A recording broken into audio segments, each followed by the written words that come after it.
Tuhan firman-Mu ajaib, kekal meski gunung menghilang.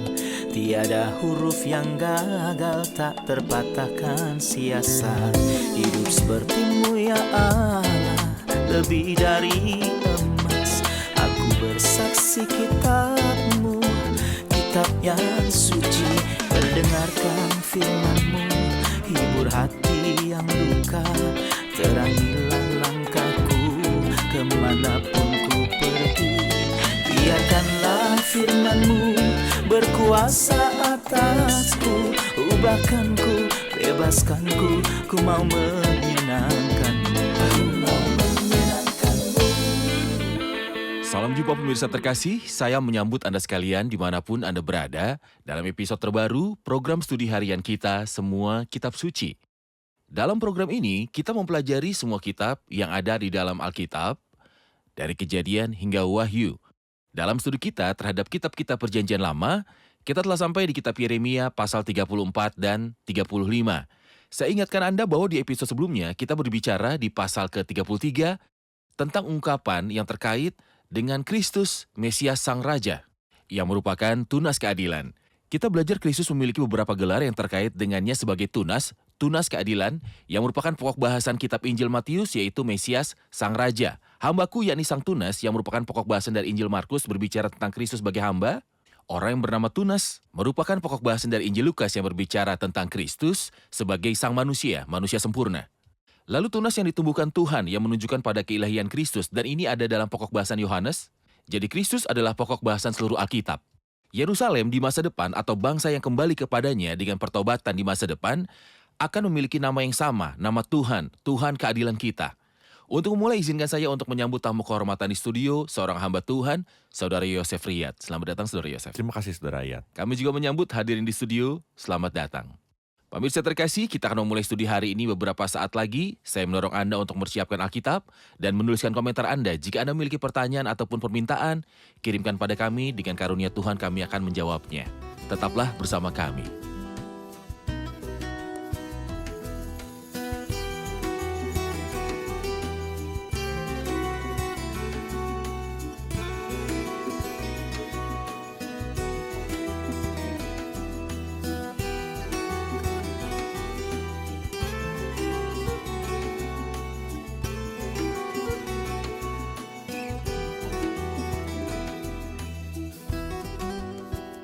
Jumpa lagi Saudara Yosef. Saya sangat menikmati mempelajari Yeremia bersama Anda. Tuhan memberkati. Tuhan memberkati. Faktanya ini adalah kesempatan emas untuk mempelajari Alkitab, terutama kitab-kitab para nabi yang banyak orang tidak mau mendekati. Benar. Hasilnya adalah harta kekayaan Alkitab yang berharga. Sungguh sebuah Berkat yang besar. Kita telah sampai di pasal 34 dan 35 dari nubuat Yeremia, Saudara Yosef. Judul apa yang akan Anda berikan untuk kedua pasal tersebut?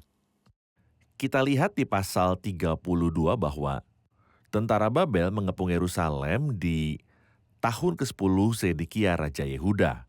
Kita melihat hal yang sama dalam pasal ini ketika tentara Kasdim mengepung Yerusalem, semacam pertobatan telah terjadi yang saya sebut pertobatan ala Firaun. Mereka merasa bahwa mereka melanggar hukum Tuhan yang dengan jelas disebutkan dalam Keluaran pasal 21.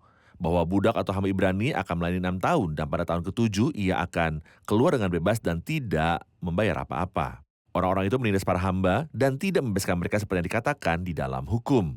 Mereka merasakan hal ini di hadapan tentara Kasdim.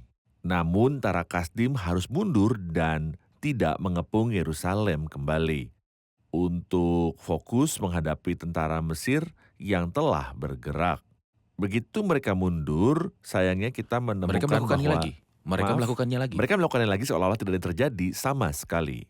Ini menunjukkan kepada kita pengkhianatan bangsa ini. Sementara di pasal berikutnya kita akan melihat orang lain yang dikenali oleh kesalehan, kejujuran, ketulusan, dan kesetiaan, yang adalah kaum orang Rekab dan dibicarakan dalam pasal 35. Jadi kita dapat memberi pasal 34 sebuah judul, Pertobatan ala Firaun, dan kita dapat memberi pasal 35 sebuah judul, Kesetiaan kelompok orang yang tersisa. Benar. Kita akan melihat siapa kelompok orang ini. Benar. Saya akan membaca beberapa ayat dalam pasal 34 dan kembali kepada Anda dengan pertanyaan. Firman yang datang dari Tuhan kepada Yeremia ketika Nebukadnezar, Raja Babel, dan segala tentaranya, segala kerajaannya di bumi yang di bawah pemerintahannya, dan segala bangsa berperang melawan Yerusalem dan segala kotanya. Beginilah firman Tuhan Allah Israel. Pergilah berbicara kepada Zedekia, Raja Yehuda, katakan padanya, beginilah firman Tuhan. Sesungguhnya aku menyerahkan kota ini ke dalam tangan Raja Babel supaya dihanguskannya dengan api, dan engkau sendiri tidak akan luput dari tangannya, melainkan akan pasti tertangkap dan diserahkan ke dalam tangannya. Engkau akan melihat Raja Babel mata berhadapan mata, dan ia akan berbicara dengan engkau mulut berhadapan mulut. Kemudian engkau akan pergi ke Babel. Namun demikian dengarlah firman Tuhan, hai Zedekia, Raja Yehuda. Beginilah firman Tuhan mengenai engkau, engkau tidak akan mati oleh pedang. Engkau akan mati dengan damai dan sebagaimana dinyalakan api untuk menghormati bapa-bapa leluhurmu, raja-raja dahulu yang hidup sebelum engkau, demikianlah orang akan menyalakan api untuk menghormati engkau dan akan meratapi engkau dengan berkata, aduhai Tuhan, sungguh akulah yang mengucapkan firman ini, demikianlah firman Tuhan. Jelas bahwa ada pesan penghakiman yang ditujukan kepada Zedekia bahwa ia akan pergi ke Babel dan bertemu dengan Raja Babel, dan ada janji mengenai cara kematiannya. Mohon jelaskan pada kami tentang isi pesan ini. Nah, tentang mengatakan kamu akan mati dalam damai, beberapa orang menyimpulkan dirinya bahwa dia mungkin telah bertobat di Babel. Jadi ia mati dengan damai. Beberapa orang menganggap bahwa kamu akan mati dalam damai berarti bahwa dia tidak akan mati dengan pedang. Dan mereka juga akan bakar rempah-rempah untuknya dan meratapi dia, seperti raja-raja lainnya. Saya pikir ini bertentangan dengan Yoyakim, raja yang sebelumnya. Tentang siapa kita akan baca dalam 2 pasal bahwa dia membakar gulungan itu dan memotongnya dengan pisau juru tulis. Yeremia berkata tentang raja yang jahat ini, orang tidak akan meratapi dia. Aduhai abangku, aduhai kakakku, orang tidak akan menangisi dia. Aduhai tuan, aduhai seri paduka, ia akan dikubur secara penguburan keledai, diseret dan dilemparkan keluar pintu-pintu gerbang Yerusalem. Seakan Tuhan ingin berkata, sebab siapa yang menghormati aku akan kuhormati, tapi siapa yang menghina aku akan dipandang rendah. Jadi, sesuatu yang baik ditunjukkan dalam diri Zedekia. Tentu saja dia tidak sepenuhnya baik. Tetapi sesuatu yang baik ditunjukkan dalam dirinya. Dan Allah tidak pernah melupakan hal baik ini. Tetapi Yoyakim tentang siapa kita akan membaca nanti adalah raja yang jahat. Jadi dia mati seperti keledai yang merupakan penghinaan dan penghinaan yang tertinggi. Sebelum saya melanjutkan dengan bagian-bagian yang tersisa, dalam judul pasal ini Anda merujuk pada pertobatan ala Fir'aun. Ia mengacu pada Fir'aun ketika dia mencoba untuk bertobat sebagai akibat dari berbagai tulah, tetapi begitu tangan Tuhan berhenti memukulnya, dia berbuat lagi. Benar. Pertobatan apa yang Tuhan inginkan waktu itu? Dengan pertobatan macam apakah kita bisa menyenangkan Tuhan? Pertobatan adalah kebencian terhadap dosa karena dosa ditujukan untuk menentang Allah. Baiklah orang fasik meninggalkan jalannya, dan orang jahat meninggalkan rancangannya. Baiklah ia kembali kepada Tuhan, maka dia akan mengasihaninya. Jadi sebelum ia kembali kepada Tuhan, ia harus meninggalkan jalan dan pikiran-pikirannya sendiri. Artinya jika seseorang dulu mencintai dosa dan berkompromi dengannya, dan senang di dalamnya, dia seharusnya membenci dosa yang biasa dia senangi pada suatu hari. Ia harus membenci dan menolaknya.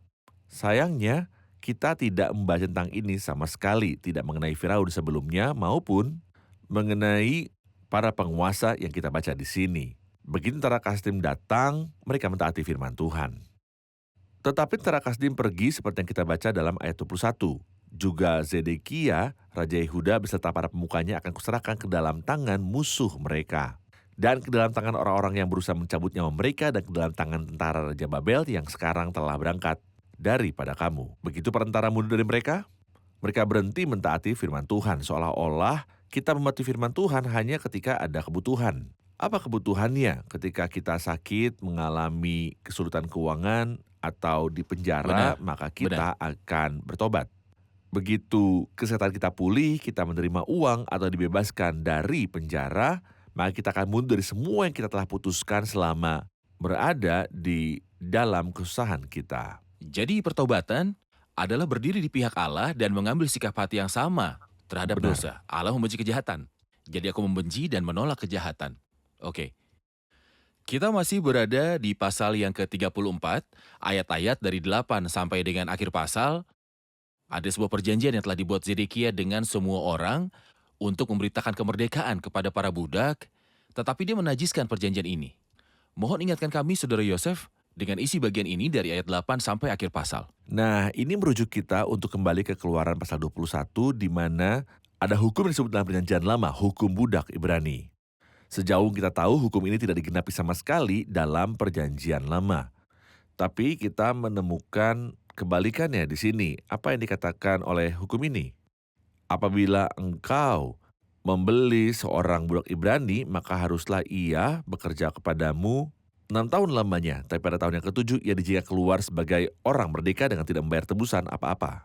Jika ia datang seorang diri saja, maka keluar pun ia seorang diri. Jika ia mempunyai istri, maka istrinya itu dijadikan keluar bersama-sama dengan dia. Jika tuannya memberikan kepada seorang istri dan perempuan itu melahirkan anak laki-laki atau perempuan, maka perempuan itu dengan anak-anaknya tetap menjadi kepunyaan tuannya dan budak laki-laki itu harus keluar seorang diri. Tetapi jika budak itu dengan sungguh-sungguh berkata, aku cinta kepada tuanku, kepada istriku, dan kepada anak-anakku, aku tidak mau keluar sebagai orang merdeka. Dalam hal ini, tuannya juga harus membawanya ke pintu atau ke tiang pintu, dan tuannya akan menusuk telinganya dengan penusuk, dan dia akan melayani selamanya. Saya mengatakan bahwa hukum ini tidak pernah dipenuhi. Tidak pernah. Tetapi itu digenapi dalam pribadi agung hamba yang sempurna, yaitu Tuhan Yesus Kristus. Ia bukanlah seorang hamba, tapi telah mengosongkan dirinya sendiri dan mengambil rupa seorang hamba. Ia bersedia untuk menjadi hamba, dan memang tuannya memberi dia seorang istri, yaitu gereja. Dan ia telah melahirkan anak-anaknya yang adalah orang-orang percaya sebagai individu, dan Kristus berkata, aku mengasihi tuanku, Bapa, istriku, gereja, dan anak lelakiku sebagai sebuah jemaat. Dan anak lelakiku, anak Allah yang mengasihiku. Aku tidak mau keluar sebagai seorang merdeka. Ia bersedia menjadi seorang hamba selamanya, segala kemuliaan bagi dia karena ia mengasihi. Hukum ini digenapi hanya di dalam Kristus. Tetapi apa hubungan antara ayat-ayat ini dan apa yang Zedekia lakukan? Apa yang Zedekia lakukan terhadap hukum ini? Zedekia mengatakan kepada mereka bahwa setiap orang harus membiarkan budak-budak Ibrani yang telah melayani lebih dari 6 tahun untuk bebas. Dan semua penguasa dan semua orang yang telah masuk ke dalam perjanjian itu taat dan membiarkan budak yang telah melayani mereka 6 tahun untuk bebas. Sayangnya ini hanya berlangsung selama tentara Kasdim mengepung. Setelah tentara Kasdim menarik diri dari pengepungan karena diserang oleh tentara Mesir, mereka berbalik dan membuat budak-budak yang telah mereka bebaskan untuk kembali. Mereka memperbudak mereka lagi. Dan di sini Tuhan menganggap bahwa ini adalah penghinaan terhadap perjanjian dan penghinaan terhadap Tuhan sendiri yang menetapkan hukum ini. Anda katakan bahwa hukum ini, hukum budak Ibrani, digenapi di dalam Kristus. Benar. Dan ini menunjukkan bahwa semua hukum perjanjian lama merujuk kepada Kristus. Benar. Jadi Kristus adalah pokok bahasan dari nubuat-nubuat, simbol dan hukum perjanjian lama, dan ia juga pokok bahasan dalam perjanjian baru, karena kesaksian Yesus adalah roh nubuat. Ini adalah salah satu bukti terbesar bagi dia ingin berpikir dan memahami serta menerima berkat untuk dirinya sendiri.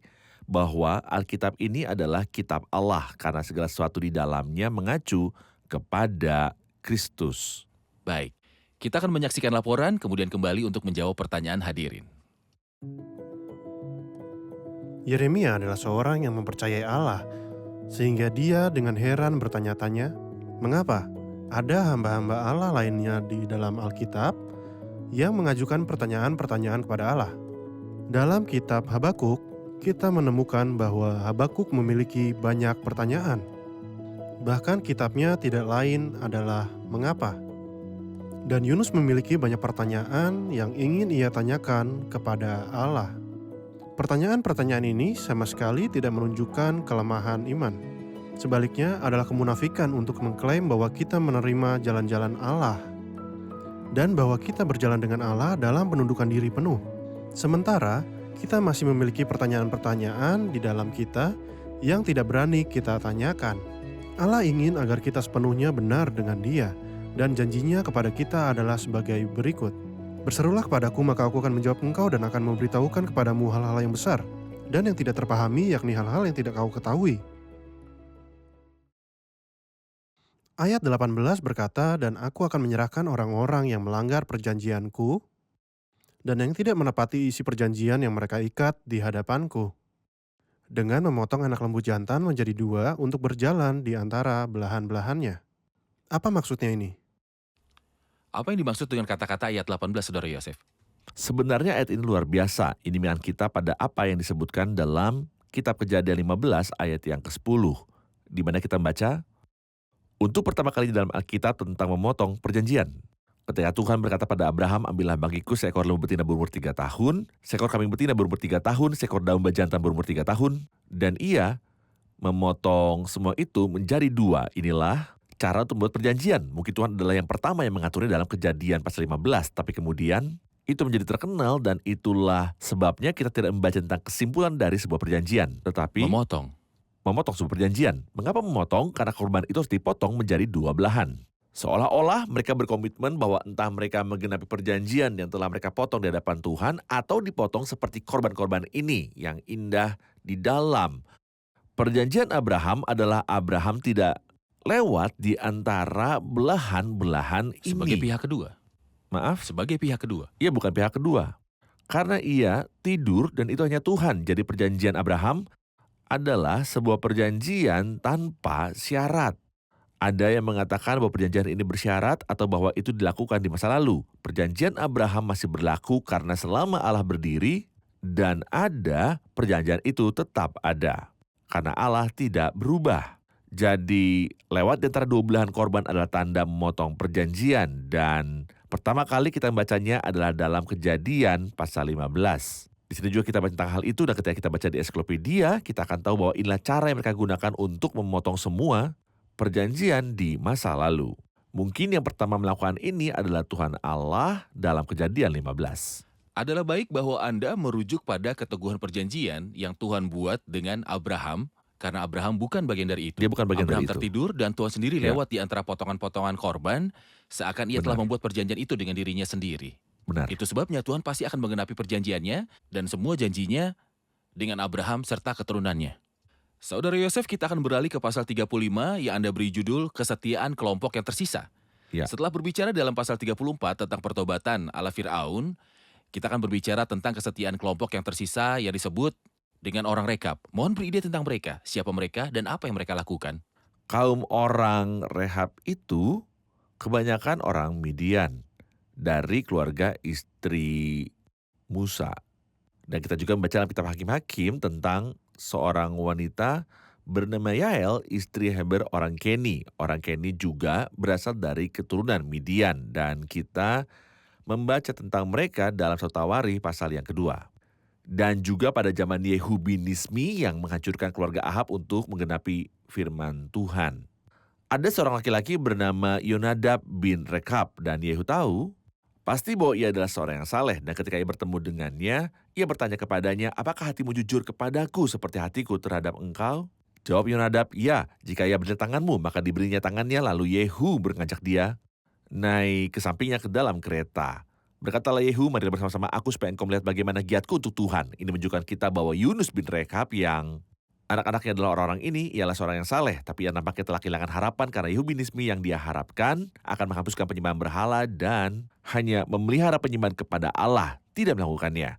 Maka ia menarik diri dari kehidupan publik dengan putus asa karena manusia dan memerintahkan putra-putranya untuk tidak minum anggur. Ya. Ataupun membangun rumah untuk mereka diami. Kaum orang Rekab mematuhi apa yang diperintahkan bapak leluhur mereka. Tetapi mereka harus masuk kota Yerusalem karena kepungan Tara Kasdim. Namun ketika Yeremia dalam pasal ini membawa mereka ke sebuah ruangan di rumah Tuhan dan meletakkan tempayan penuh anggur di hadapan mereka dan meminta mereka untuk minum anggur. Mereka berkata kepadanya, tidak, kami telah membuat perjanjian dengan ayah kami untuk tidak minum anggur dan meskipun itu 250 tahun yang lalu. Tetapi kami masih setia pada perjanjian ini. Ini menunjukkan kepada kita bahwa mereka orang-orang yang jujur dan setia terhadap perjanjian yang mereka buat dengan bapak leluhur mereka. Sementara orang-orang ini menunjukkan di pasal sebelumnya dan di pasal-pasal berikutnya ketidaksetiaan mereka terhadap apa yang mereka buat dengan Tuhan Allah sendiri. Jadi melalui peristiwa ini, Tuhan bertujuan untuk menyoroti kesetiaan orang-orang Rekab Benar. pada perjanjian yang dibuat dengan bapak leluhur mereka, dibandingkan dengan pengkhianatan orang-orang Yehuda kepada Tuhan. Saya ingin fokus pada apa yang orang-orang Rekab katakan dalam ayat 6. Tetapi mereka menjawab, kami tidak minum anggur sebab Yonadab bin Rekab, bapa leluhur kami, telah memberi perintah kepada kami, katanya, janganlah kamu atau anak-anakmu minum anggur sampai selama-lamanya. Janganlah kamu mendirikan rumah, janganlah kamu menabur benih. Janganlah kamu membuat atau mempunyai kebun anggur, melainkan haruslah kamu diam di kemah-kemah selama hidupmu, supaya lama kamu hidup di tanah di mana kamu tinggal sebagai orang asing. Dikatakan kami menaati suara Yonadab bin Rekab, bapa leluhur kami. Anda telah sebutkan tentang kesetiaan anak-anak kaum itu terhadap perintah bapa leluhur mereka. Mohon beritahu tentang perintah-perintah bapa leluhur mereka. Dan mengacu pada peristiwa ini, akankah kita menasihati para bapak untuk memberi perintah kepada anak-anak mereka? Nah, di perjanjian baru dan bahkan dalam perjanjian lama ada perintah-perintah bersama. Ada tanggung jawab di bahu para orang tua. Bapak-bapak janganlah bangkitkan amarah di dalam hati anak-anakmu, tapi didiklah mereka di dalam ajaran dan nasihat Tuhan. Artinya seorang ayah patut mengajari kesalehan dan perintah-perintah Allah kepada anak-anaknya. Dalam kitab Ulangan dan kitab-kitab lain berbicara tentang firman Allah kepada anak-anak adalah tanggung jawab ayah. Dan anak-anak harus mentaati orang tua mereka di dalam Tuhan karena ini benar, hormatilah ayah dan ibumu yang merupakan perintah pertama disertai janji. Terutama bila ayah itu saleh dan mendorong saya untuk mentaati Tuhan. Anak yang bijaksana harus mematuhi perintah ayahnya. Tetapi dia akan sangat bodoh jika dia menolak perintah-perintah ini, terutama mereka memberitahu dan mendorongnya untuk takut akan Allah dan mentaatinya. Mata yang mengolok-olok ayah dan enggan mendengarkan ibu akan dipatuk gagak lembah dan dimakan anak Raja Wali. Ada penghakiman yang mengerikan atas setiap anak yang benci ajaran ayahnya, terutama yang sepenuhnya sesuai dengan perintah-perintah Allah. Oke, jika berkenan kita akan menerima pertanyaan hadirin. Silakan. Firman Allah mengajarkan kepada kita bahwa kesetiaan akan diberi balasan. Apa yang didapat oleh anggota kaum orang Rekab ketika mereka mematuhi perintah bapak leluhur mereka? Bagaimana kesetiaan kaum orang Rekab itu dihargai? Ya, saya pikir ayat 18 dan 19 menunjukkan kepada kita bahwa ada pahala dari Tuhan bagi orang-orang yang setia itu. Tapi sebelum saya berbicara tentang pahalanya, saya akan berkata bahwa mata Tuhan menjelajah seluruh bumi. Tuhan melihat apa yang tidak dapat kita lihat. Dan dia mengenal serta melihat orang-orang itu. Dan saya pikir kalau bukan karena acan disebutkan di sini dengan santai, orang-orang setia yang saleh ini akan hidup dan mati. Tidak ada yang akan mendengar tentang mereka. Tapi Allah bermaksud untuk memberitahu kita sehingga kita bisa tahu bahwa ada orang-orang yang bahkan tidak terpikirkan oleh kita. Yang ada dan hidup dengan setia. Orang-orang itu tidak tinggal di dalam kota. Mereka tinggal di tenda-tenda dan tidak menabur benih. Mereka mengingatkan kita pada orang-orang Amish yang ada di Amerika yang telah memisahkan diri dari kehidupan. Ada orang-orang saleh yang tidak dapat kita lihat, tetapi Tuhan berkata kepada Elia, tetapi aku akan meninggalkan 7.000 orang di Israel, yakni semua orang yang tidak sujud menyembah Baal, mereka yang lebih baik mati tetapi tidak menghina nama yang kudus. Saya pikir sampai hari ini ada orang-orang saleh seperti itu. Mengenai menghargai kesetiaan, Tuhan berfirman dalam ayat 18, beginilah firman Tuhan semesta alam al-Israel, oleh karena kamu telah mendengarkan perintah Yonadab, bapa leluhurmu, telah berpegang pada segala perintahnya dan telah melakukan tepat seperti yang diperintahkan kepadamu, maka beginilah firman Tuhan. Semesta alam Allah Israel, keturunan Yonadab bin Rekab, takkan terputus melayani aku sepanjang masa. Saya akan menghubungkan berdirilah di hadapanku. Dengan ayat yang indah di dalam Injil Lukas pasal yang ke-21, supaya kamu beroleh kekuatan untuk luput dari semua yang akan terjadi itu dan supaya kamu tahan berdiri di hadapan Anak Manusia. Mereka akan berdiri sebagai orang yang diterima dan memuaskan. Tuhan akan puas dengan orang itu dan Yonadab bin Rekab tidak akan kurangan seorang pun untuk berdiri di hadapan Tuhan sampai Kristus datang dalam pemerintahannya yang bahagia. Dan surya kebenaran akan terbit dan kesembuhan akan berada di sayapnya dan kedamaian akan menang. Akan ada orang-orang dari kaum Rekab berdiri di hadapan Tuhan dalam keadaan diterima dan memuaskan. Tentu janji ini untuk orang percaya selama berabad-abad, bukan hanya anak-anak Rekab. Orang percaya selama berabad-abad, bahkan jika nama mereka tidak muncul di halaman-halaman kitab manapun ataupun forum manapun, tetapi mata Allah melihat mereka, dan mereka akan diberi pahala di hadapan tahta pengadilan Kristus. Benar. Oke, kita telah di akhir episode, kita rangkum episode ini bersama hadirin. Amin.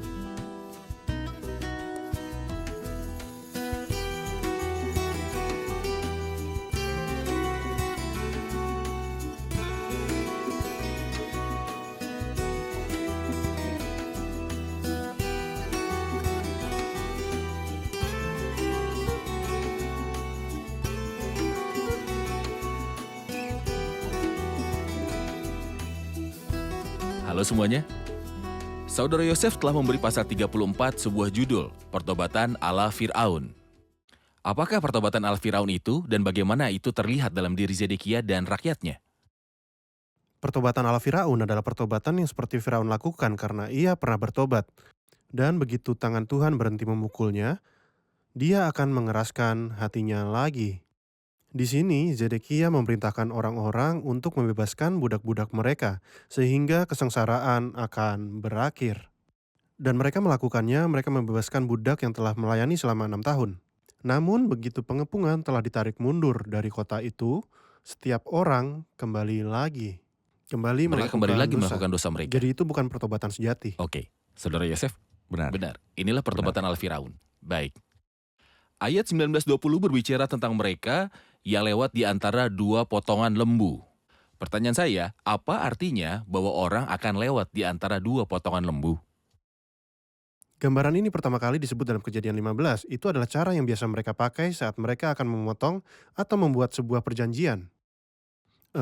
Seolah-olah mereka berkomitmen untuk menggenapi perjanjian itu atau dipotong seperti korban-korban persembahan ini. Jadi mereka harus memotong lembu itu dan kedua pihak akan lewat di antara kedua bagian lembu Ya, di tersebut. antara dua bagian lembu. Oke, Anda dan Saudara Yosef mengacu pada perjanjian Abraham yang dilakukan dalam Kejadian 15. Saya ingin mengajukan pertanyaan yang disebutkan dalam episode ini. Apa faktor-faktor yang membuat perjanjian yang Tuhan buat dengan Abraham teguh dan tidak akan berubah di masa depan?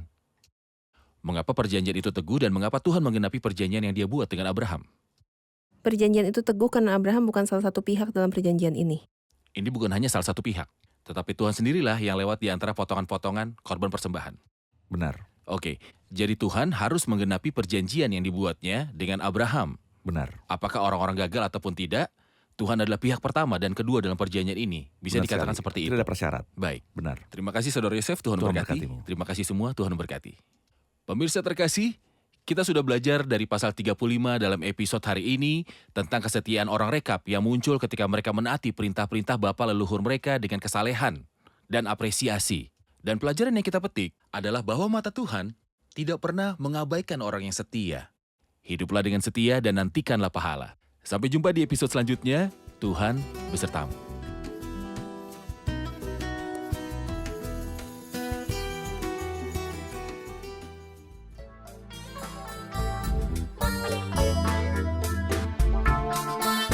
أحكي حبك للآخرين أحكي كيف فداني يسوع كيف أحببت عبدك فضلا طيب سيدي يا جموع فقلما رب الغصون فأثمرا داخلي حينئذ تظهر الثمار عندما أثبت في العلي فقلما رب الغصون فأثمرا داخلي حينئذ تظهر الثمار عندما أثبت في العلي عندما أثبت في العلي